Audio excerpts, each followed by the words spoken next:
Hi, I'm seeing that there is a very important characteristic of our perception of musical pitch that no one is talking about. So in this video, I'm going to talk about what is this characteristic of our perception, which is really crucial if you want to properly develop ear training skills and if you want to improve your sense of musicality, your musical instinct. I'm also going to show you what are the main scientific findings around this topic, so you can stay sure that I'm not inventing anything.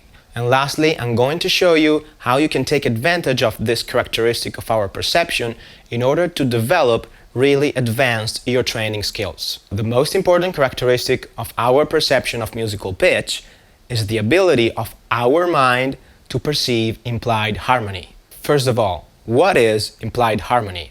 The implied harmony is the harmony implied in a melody or in a group of notes played in sequence. For example, if I play a melody that contains this sequence of notes, so G, D, E, F, B, and C, which will sound like this.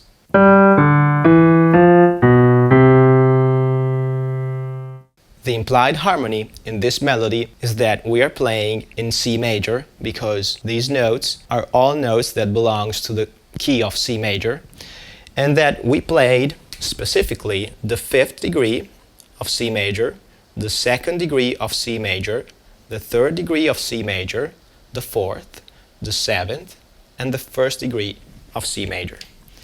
So this is the implied harmony in this melody from a theoretic point of view.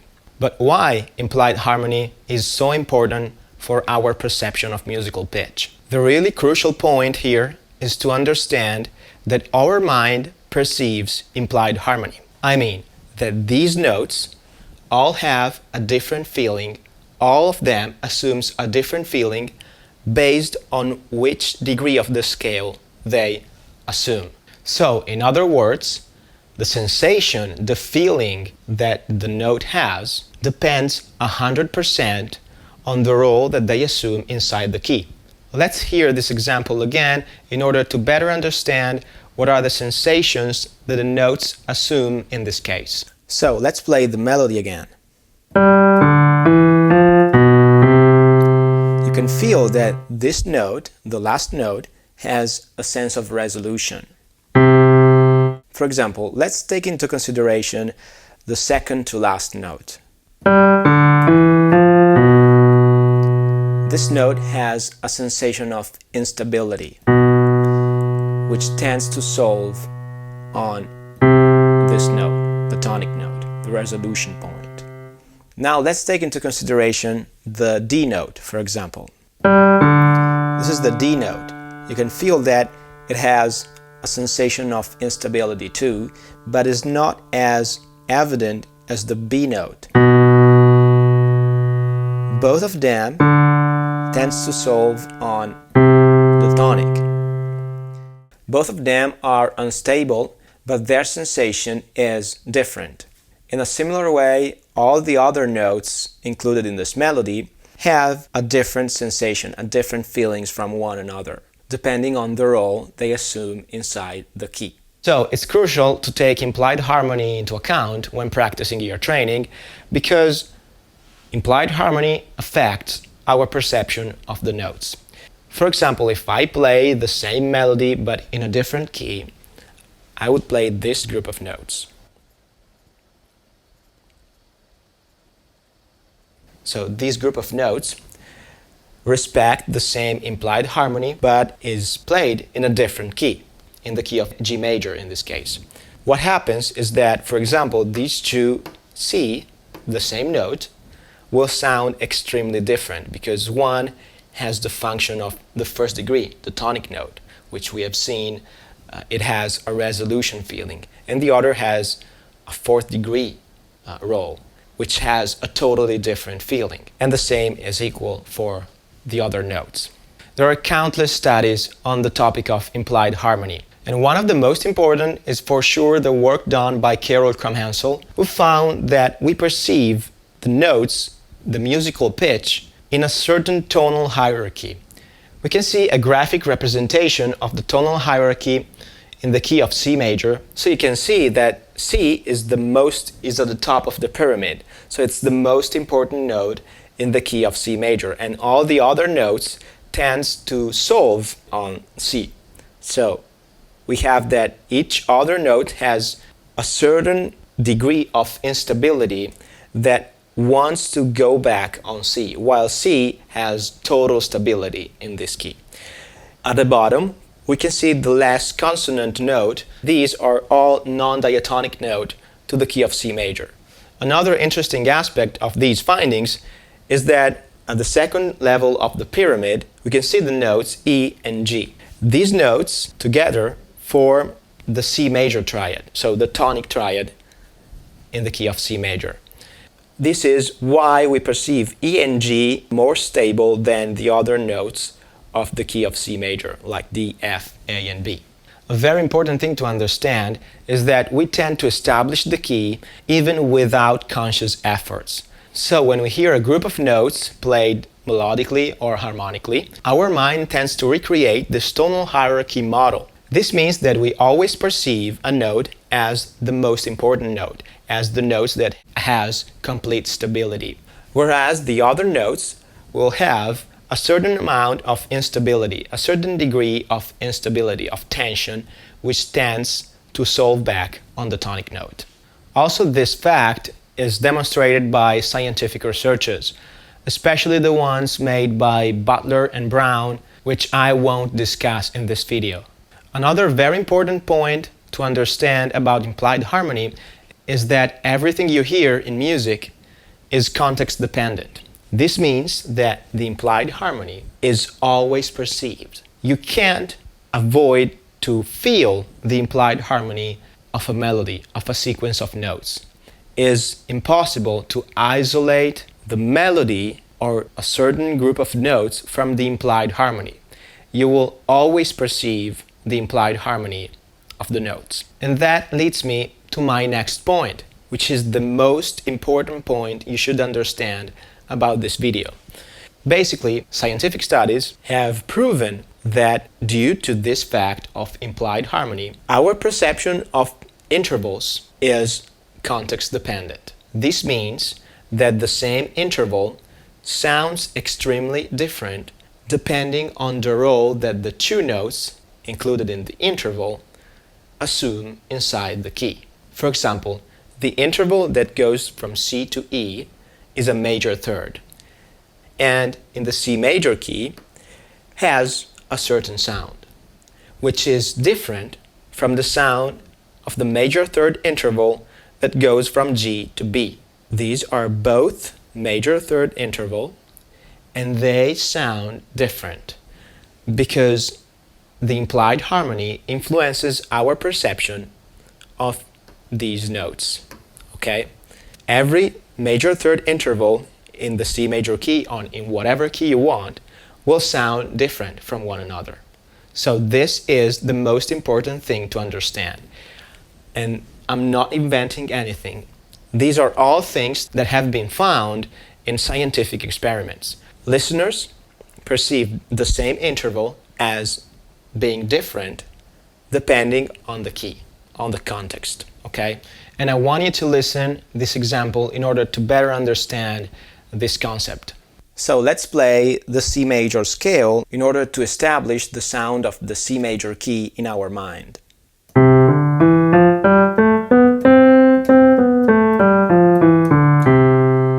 At this point, let's play the major third interval that goes from C to E. Now let's play the major third interval that goes from G to B. You can feel that this note brings a feeling of resolution, and this note is part of the C major chord, so the tonic chord. And you can feel them together. They have a resolution sensation in the context of the C major key. Whereas the second interval brings a sensation of tension because these two notes are included in the dominant chord, so are part of the dominant chord, which emphasizes a feeling of tension that tends to solve on the tonic chord. So these two intervals sound different because the notes that are included in them assume a different role inside the key. So you can't try to learn, a major third interval and then expecting the same sound for every major third interval you find in a song. Because the major third interval you've internalized has a very specific sound depending on the implied harmony that you considered when internalizing it. And you've internalized that particular interval, while you have many other major third interval in the key, in a song. So, a crucial thing to understand about intervals is that intervals are atonal exercises. While practicing intervals, you pretend that you can isolate the melodic interval from the context. But in reality, we can't perceive an interval isolated from the context because our mind will always perceive the implied harmony. It doesn't matter if you want or not. Your mind will always perceive it. And so you can't isolate an interval from the context. It's impossible. And this is the most frequent error that students make when practicing ear training. They don't take implied harmony into account, and they try practicing atonal exercises and they fail.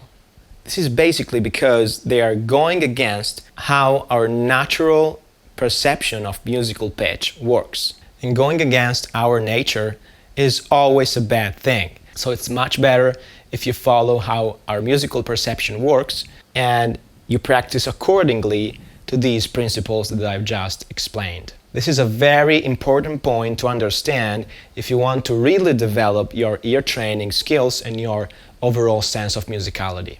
If you don't take implied harmony into account when practicing ear training, you will have serious difficulties in developing your ear training skills and your sense of musicality.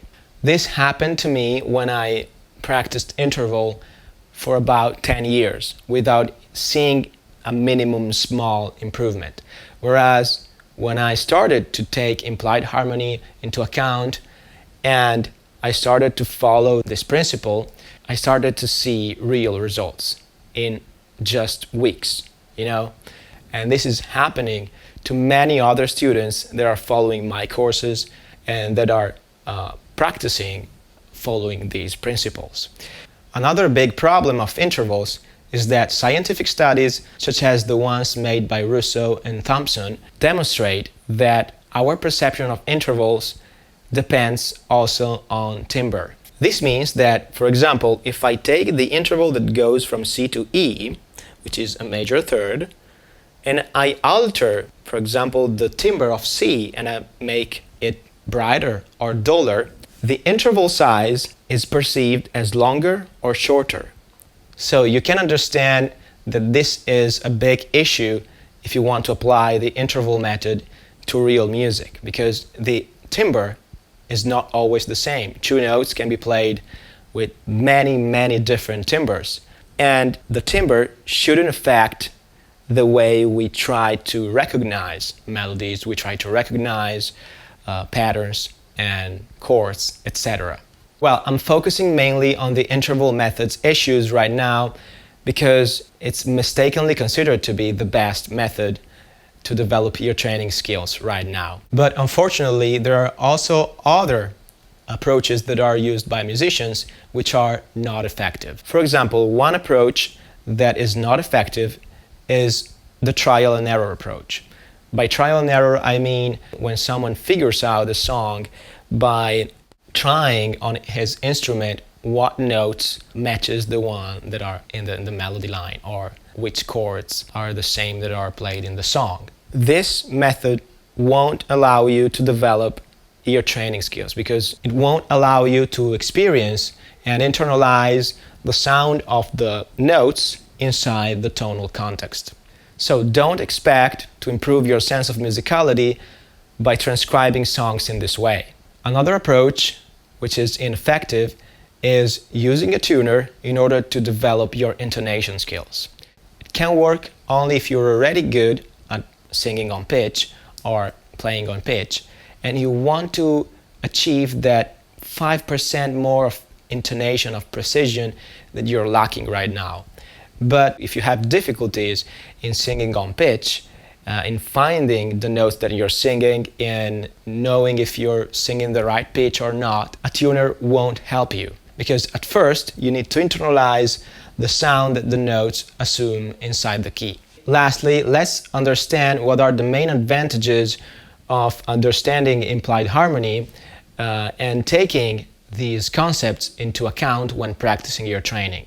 Well, first of all, when practicing in this way that I'm suggesting you won't need to take into account the ascending and descending factors, as you're probably doing with intervals. For example, with intervals, C to E is an ascending major third, but E to C is a descending major third. And you learn them as two different things. Whereas with the method that I suggest, C to E has the same sound as E to C, okay? Because you're not taking into account the distance between the notes, but you're taking into account the sound that this note assumes inside the key and the sound that this note assumes inside the key. So no more ascending and descending factors involved. The second thing is that timbre won't affect implied harmony. So we've seen that the perceived interval size is affected by change in timbre, whereas the sound that a note assumes inside the key is not affected by its timbre at all. The third advantage of following these principles while practicing is that researches, such as the one made by Sloboda and Parker, shows us that our musical memory relies mostly on our ability to perceive the underlying harmonic context. This means, in other words, that by internalizing the sound that each note assumes inside the key, we help our mind, our brain, to remember a musical fragment. It can be a melody, it can be a chord progression, etc. Something similar to this happens also in real language. For example, if you need to memorize a sentence in your native language, it could be easy for you because you know the words, you know the meaning of the words. And the meaning of the words helps you to memorize the words and the sentence. Whereas if you try to memorize a sentence in a foreign language that you don't know and you don't know the meaning of the sentence, it would be much harder for you to memorize the sentence. Because by not knowing the meaning, you can't rely on this additional information in order to remember the sentence. This is very similar to what happens in music. And pay attention, it doesn't mean that in order to have a good musical memory, you need to know what is playing. It doesn't happen like that. You can understand, you can have internalized the feeling that the notes assume inside the key, even if you don't know what notes are playing. In fact, you can see many musicians that maybe they don't know what they're doing, what they are playing, but they show a very, very good internalization of musical language, of the tonal language on an intuitive level, on an instinctive level. And the reason why this happens is that we can internalize the feelings, the sensations that the notes assume in a tonal context, even without knowing music theory, even without knowing what chords we are playing, what notes we are playing, etc. The fourth and most important advantage of following these principles is that we can summarize multiple notes in a single unit of sound, in a single sound image in our head. For example, when we hear a melody, we can hear that a group of notes are part maybe of a triad. So by knowing that this portion is a triad, we can speed up our ability to transcribe and to recognize the melody. And this is due to the fact that our ability to perceive implied harmony allows us to perceive the harmonic flow of the melody. For example, we can feel an underlying sense of resolution when the melody is playing notes of the tonic triad, while we can feel a sense of tension, of instability when the melody goes on the notes of the dominant triad, which are G, D, and B. in this case. And so on with the other triads of the key. Basically, each triad has its own feeling. And there are scientific studies, such as the one made by Povel, that demonstrate that we can feel the chord progression that's implied by a melody line played in isolation.